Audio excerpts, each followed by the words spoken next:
এরা ৫ আগস্টের পর থেকে দিল্লিকে তাদের রাজধানী বানায়, ক্যান্টনমেন্ট বানায়, সেখান থেকে বাংলাদেশে অরাজক পরিস্থিতি সৃষ্টি করার জন্য নানা রকম পায়তারা তারা চালাইছে ৫ আগস্টের পর থেকে। কখনো তারা এখানে সংখ্যালঘুদেরকে তাদের হাতিয়ার বানাইছে, কখনো বিভিন্ন চাকরিজীবীদেরকে হাতিয়ার বানাইছে, কখনো আনসারকে হাতিয়ার বানাইছে।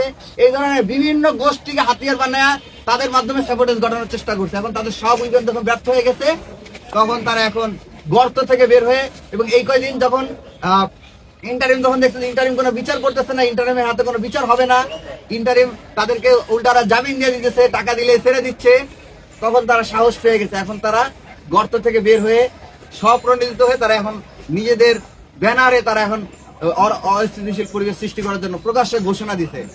এই একটা ফেরাউন না নমরুদ কি যেন বলা হয় না, যে হচ্ছে বাংলাদেশের নাগরিকত্ব ত্যাগ কইরা লন্ডনের নাগরিকত্ব গ্রহণ করছে, সে এখন ওইখান দেশে বসে ভিডিও বার্তা দেয় বাংলাদেশে অস্থিতিশীল পরিস্থিতি সৃষ্টি করার জন্য। আর এইদিকে চার্চের মধ্যে এসে ককটেল ফাটায় তাদের নিষিদ্ধ গোষ্ঠীর সদস্যরা। আর এদেরকে ফেসিলিটেট করতেছে কারা, এদেরকে সহযোগিতা করতেছে কারা? ওই যে শুরুতে বলছিলাম পুলিশ লীগের কারো বিচার হয় নাই, পুলিশ লীগ, র্যাব লীগ, এদের মধ্যে তাদের যে দলীয় যে অফিসাররা আছে তারা তাদেরকে সুবিধা করে দিচ্ছে, তাদের বিরুদ্ধে কোনো ব্যবস্থা গ্রহণ করছে না। আপনারা আগে দেখতেন না, যদি বিএনপি জামাত এই ফেসিবাদী আচরণের বিরুদ্ধে একটা মিছিল করতো, তাহলে একদিনের ভিতরে, 1 ঘন্টার ভিতরে, 2 ঘন্টার ভিতরে তাদের সার্চ করে খুঁজে বের করতো না। এখন এরা বছরের পর বছর ধরে, মানে একদম 1.5 বছর ধরে টানা ফেসবুকে পোস্ট দিতেছে, গুপ্তস্বরে মিছিল করতেছে, স্লোগান দিতেছে, বিভিন্ন জায়গায় ব্যানার টানার মতো দুঃসাহস দেখাইতেছে। তাহলে পুলিশ তাদেরকে ধরতেছে না কেন? পুলিশ তো তারা ধরতে চায় না, বরঞ্চ পুলিশ তাদেরকে ছেড়ে দেয়, এই প্রশাসন তাদেরকে ছেড়ে দিচ্ছে। আমরা দেখতে পাইছি অনেক গণহত্যার সাথে সরাসরি জড়িত ছিল, তাদের অনেকের জামিন হয়ে গেছে। জামিন হয় কিভাবে?